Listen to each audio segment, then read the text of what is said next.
Vedare tinokuchingamidzai zvekare kune chimwe chirongwa pano paZim Facebook Secrets and Confessions.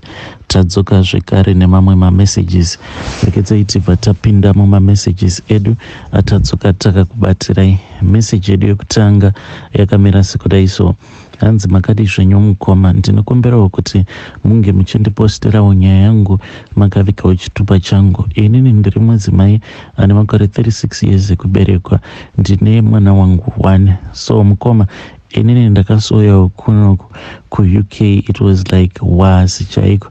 Ndisuve vamwe vakatanga kuuyawo nawo maCOS awa, murume wangu akazotevera. But pane nyaya yandikuda kukuudzaiwo iyo yakaitika mushure mekunge ndauya kunoku kuUK, and it is a secret that I have been keeping in my heart. I don't know if I should confess to my husband kuti ndozvandakaita kana kuti ndongoramba angu ndakanyarara. So when I came here mukoma, it was like the first time kutofurawo bank account, the first time to have my own car, nekutozvitengerawo kunyangwe iPhone chaiyo. So I then started being friends with these other older ladies. So these old ladies vatori vanhu vanotofarira doro chaizvo, kutofarira doro zvekutodaro. So we used to go out clubbing. Ndopandakabva ndazotanga kudzidziswawo kuita musikanzwa, because most of these women, they were cheating on their husbands anyway. So as for me, since I had all the power now in the relationship, ndakabva ndatongoona kuti zvainge zvakatongofanana. Ndakatanga ndichangoitawo zvema one night stand zvezvoti we will just find a spot whereby the guy or I'll just park the car, tobva tatoita zvinhu zvedu mumotikari imomo, then I would go back to my place. But ndakazotogumisidzira ndatova nezvivindi chaizvo zvekutoita chase after guys. Even patinda chaipo, I was always available. Ndava kutonakidzwa nemujolo. It then happened kuti pakabva pazouya umwe muimbi, but I cannot tell you the name of that artist wekuzim, who is a popular Zim dancehall artist. Saka muimbi uyu paakauya kunoku kuUK, there was like we were like at the front row, this guy when he was singing. Saka vanhu vakadzi avo vandainge ndinavo, like my best friends, ivo vaiva nekasystem kaya kekuti vanenge vachikandira maartists mari. So I was also doing the same. But this guy pane paakazoya pakuzonomutambidza mari, akabva azondibata ruoko rwangu ndokubva azondikwidza pastage, ndikabva ndatanga kutamba paya. So this guy, he had been my crush for a very long time, and to be honest with you, this was like my first time ndichitovawo so close to someone who is very famous. So pane zvatakazongotaurirana ndiripo pastage paya, because akabva angu anditi unokwanisa here kuenda kubackstage, and ndikamubvunza kuti ndinoenda sei. Then he told me how was I supposed to go to the backstage. Ndokubva ndazoenda paya. So when I went to the backstage, ainge atondiudza zita ramanager wake. I then went and I spoke with the manager. Ndokubva ndazopiwa his like private phone number, ndikabva ndasave my numbers. The excitement was just too much, because ndakati ndichinotarisa paWhatsApp zveshuwa ndikatoona kutoti ainge ari maprivate numbers ake. Ndokubva ndazotanga kutaura naye, ndakatotanga kutotaura naye achiri pastage, but there was no one to answer because the phone was also backstage. Later on akazoti abva pastage ndopa akazotanga kundipindura messages angu achindudza kuti wakanaka chimama, and I also told him kuti makanaka chibaba. So we then started talking. Akati, is there any place where we can go to? And obviously this guy, I wanted to be with him, so ndakabva ndamupika up. We then went and we booked somewhere, tikatonorara kuhotel mukoma. Even though kamari kandainge ndinako kainge kari kashoma, ndakabva ndasacrifice ndichitoda kutoimpressa munhu wangu, kutomurakidza kutoti isusu ndisu varidzi veUK yacho. I booked for him at a hotel that was very expensive, ndokwatainge togara ikoko mukoma. I wasted so much money zvekuti I was unable to bring my husband different nenguva yatainge takatenderana, because ndakawasta a lot of money on this guy paainge ari kuno kuUK, the bookings, the food and everything. Mari yandakashandisa paari, it was just too much. I was blowing through my savings, mari yandainge ndakasave, the one that I was supposed to use so that my husband can come and join up with me kuno kuUK. At that time baba vemwana ndainge ndakavasiya kuBotswana, because that is where we used to stay. Tainge tichigarako kuBotswana tichishandako ikoko, ndopandakabva ndazonzi nababa vemwana, wadii wangoitawo izvi zvandasangana nazvo paFacebook.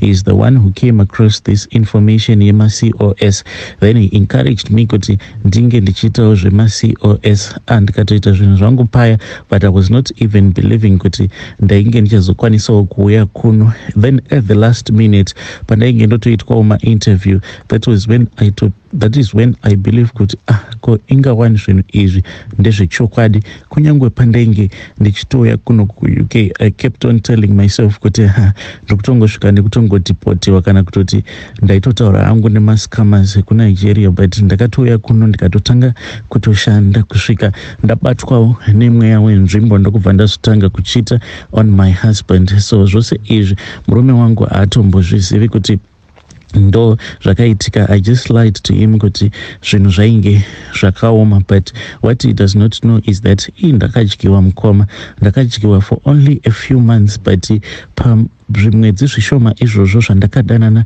necelebrity irori rekuZim, ndakapukutiwa mari yangu yose iyo yandainge ndiinayo kumasavings, because akati achibva kunoku kuUK ainge achida iPhone, and what pains me is that paakadzokera kumusha akabva atanga kutopretenda as if he had bought this iPhone for cash, because akabva atotanga kutorakidza iPhone iyoyo kumafans ake kuFacebook zvekare nekuTikTok. Zvinova zvinhu zvekuti zvakandirwadza, because I had so much love for this guy, but the moment that he was in Zim ainge ava kutoita achitondi-ignore.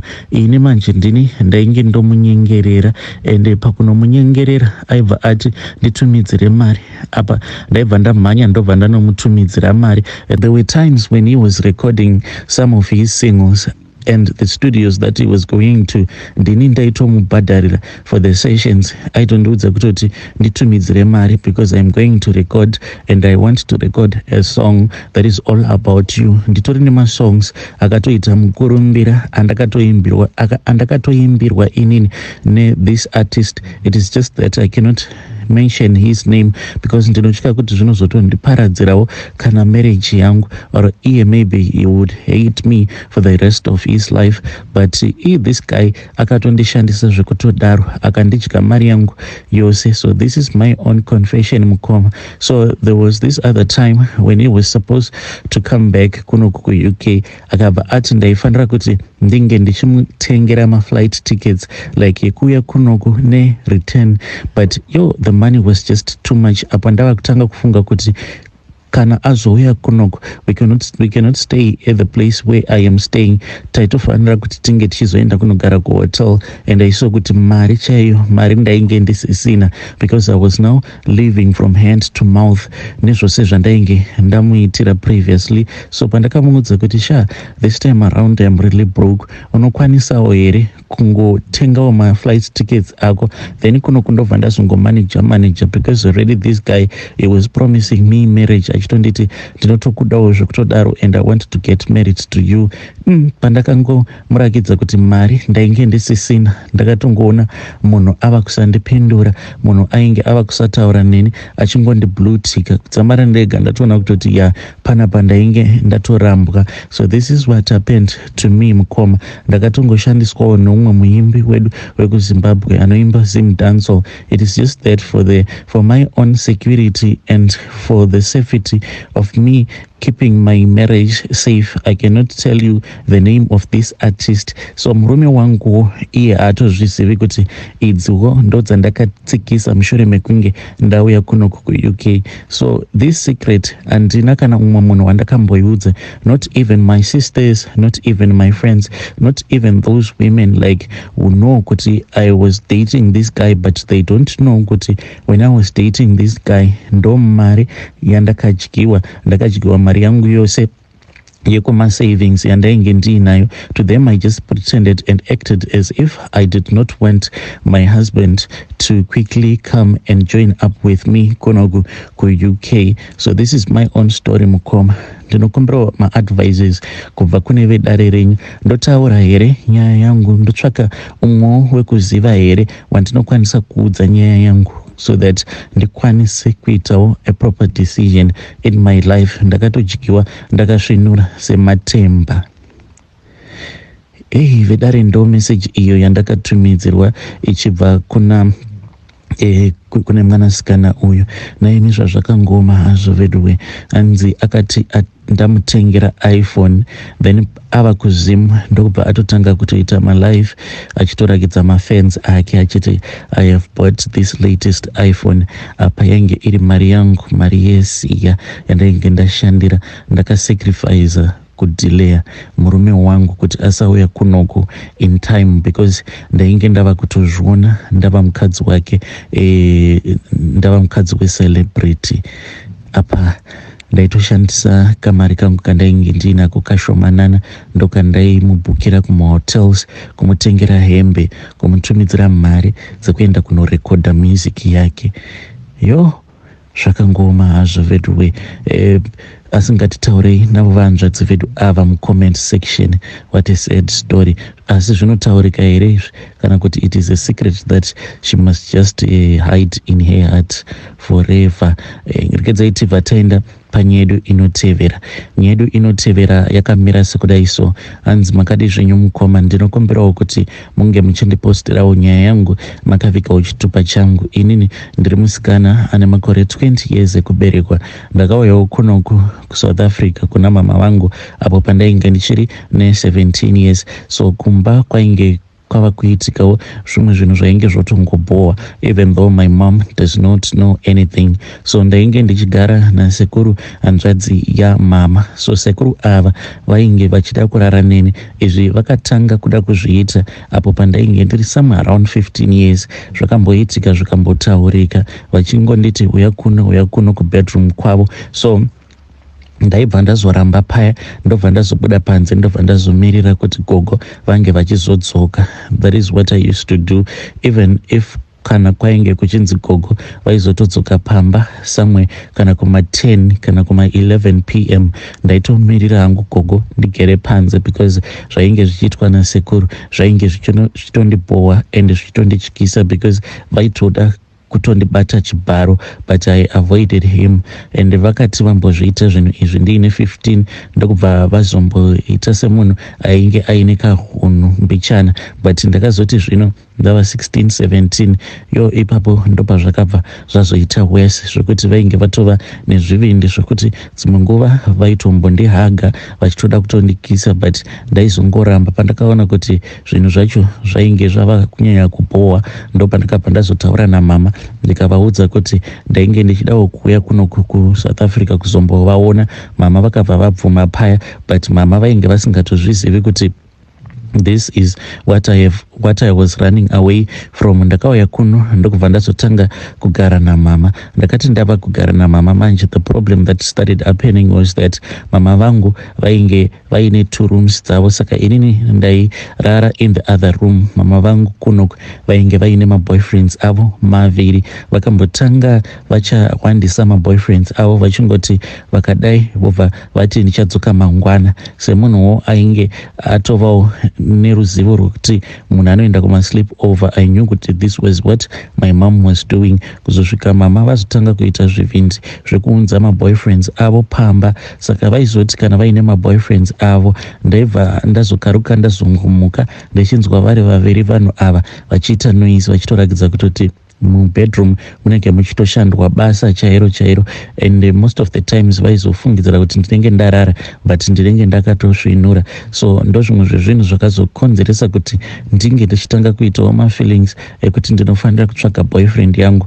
Zvino kwacho kunogara mama kunonetsa kuti unge uchiwanawo mukomana. Ndikabva ndazongotanga kungodanana noumwe murume wepanext door but muSouth African atori nemari dzake. One day ndakati ndichitoenda kumall, iye ainge achitobudawo pamba pake, akabva andibvunza kuti ndainge ndichienda kupi. Ndikamuudza kuti ndiri kuenda kumall, akabva anditi okay, let me take you there, neniwo ndokwandiri kuenda. Takazoti tasvika kumall kuya akabva ati iye ainge achida mafone numbers angu. Ndikabva ndamuti unfortunately foni yangu inonetsa battery because inongoti kana ndikaibatidza kudai inobva yapisa, so there is no any sense at all me giving you my phone numbers apa ndisina kana phone. So this guy akabva ati he wanted to buy me a phone. Ndokubva tatodarika nekuPep, akabva anditengera phone. This phone ndakaishandisa for a very long time, mama vangu vasingazvizivi. So usiku sezvo ndainge ndisingabatiki, the guy used to ask me kuti why sometimes usingabatiki.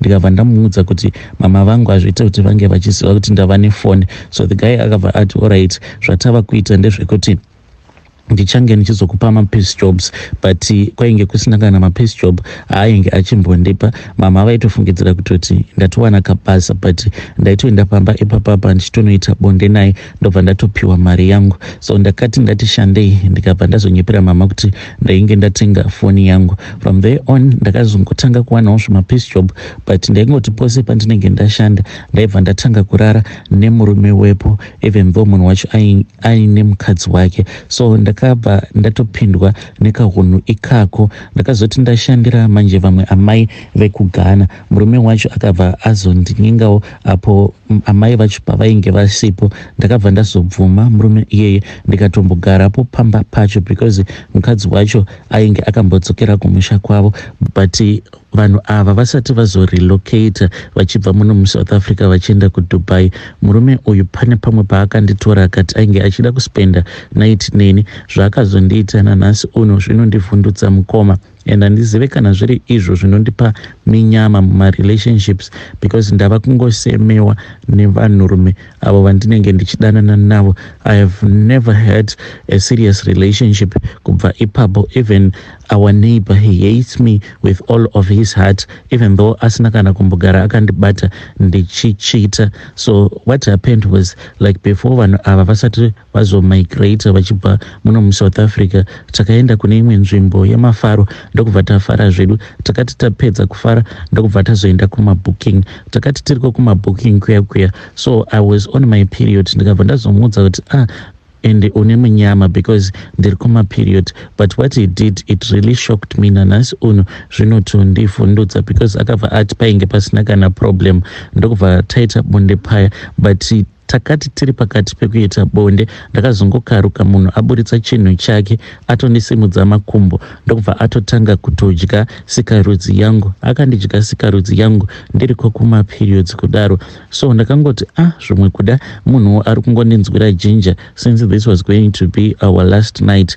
Ngwana acho makuseni when I woke up ndakabva ndangonanga kubathroom, but ndakati ndichibudamo I tried looking for my underwear, handina kana kumbogara ndakawana chipfeko changu chemukati uye zvekare nepedhiria ndakabva ndarishaya. Ndakamubvunzawo, iye akabva ati he does not know anything. Ndokubva atotanga kutondibatsira kutotsvaga pedi iroro neunderwear racho randainge ndiinaro. Ndakazotobvako kumabookings ikoko ndisina kana chipfeko chemukati. I was just wearing my skirt without anything underneath. So ndiyowo confession yangu iyi. Handizivi kuti zvinhu izvi zvakaenda kupi uye zvandakaitwa nemurume uyu wekuGhana. Nanhasi uno ndinoti kana ndikazvifunga ndinotomboita sekunge ndichachema kuti saka why akaita zvinhu zvakadhakwa kudaro kudya ropa rangu rekumaperiods. Why is it ndakazoshaya zvekare chipfeko changu chemukati nepad iro randainge ndashandisa. This is my own story mukoma.